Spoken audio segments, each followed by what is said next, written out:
Giannis Antetokounmpo looking to lead his team farther, Perk, than he was able to last year when they lost in these semifinals. But Trae Young, he was feeling it in the third quarter. He was. I mean, look, this is what Trae Young is capable of doing. He hasn't shot well all season long, but his assist has been up. But at this point, he felt like he had to take over offensively, being aggressive for us shooting the basketball. Young, he had 14 points in the third quarter, but Jalen Johnson throwing it down. What do you like about his game, Bob?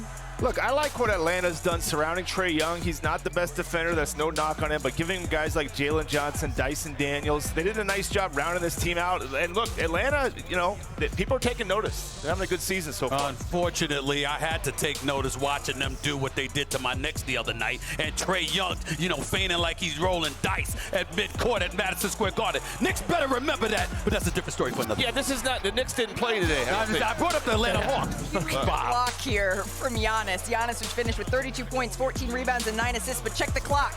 It is Dame time now. That's right. Damian Lillard finished with 25 points, and the Milwaukee Bucks win 110-102. I worry about Milwaukee, Malika, looking at them win this game, even winning this game. You're not, since November 12th, they're the best team in the NBA. They're 12-3, okay? But you're not winning a championship if the only people that's really consistently producing for you are going to be Giannis Antetokounmpo and Damian Lillard. Somebody else has to consistently step up and produce for them. I like how they look when A.J. Green is on the floor with them, but nevertheless, bottom line is you need consistent production from somebody else. Yeah, hard to. It's so hard. I'm going to agree with Stephen A. It's like a physical reaction when I do that. They need more from Middleton. They might get more. It's just early. 6 points tonight, 1 of 5 from 3. When they did win, he was a key part of that. Portis has obviously been a great player for them. But you're right. The question is who's going to be the third guy? Lopez, big night tonight, 16 points, 2 of 5 from 3. But who's going to be that consistent guy? Well, they got the big one, okay? They got the best player in the league in Giannis Antetokounmpo today. And he showed prime example of dominating on both sides of the floor.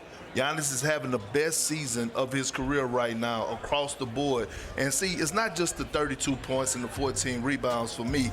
It's the 9 assists. You know, KG always told me, man, he said, I always look at these young fellas, and when you determine greatness is when you're able to go out there and get your 30 and make others around you better. His assist numbers are up. I don't like what you said. I don't like what you said at all. I don't care. I feel sorry for your loss. You need to care. I feel sorry for your loss. Because let me tell you something right now. As great as Giannis is, and we all know you're right about that, we also know that come playoff time in the best-of-7 series, when you get to key up on him, especially with his suspect free throw shooting, there's going to come a point where other people have got to step up in order for Milwaukee to get over the hump. That's a fact. But I thought tonight, you look at a guy like Andre Jackson Jr., I thought he did an exceptional job in his role, guarding and defending, being active, playing with a high motor. A.J. Green has been a bright spot for them, coming in off the bench, shooting the rock. I mean, I'm not just all the way there on Milwaukee, but I'm not down on them either. Well, Giannis has scored at least 20 points, about 50% or better in every game this season. It's just a roller coaster, I'm just Bob, gonna let it happen. and we go with it.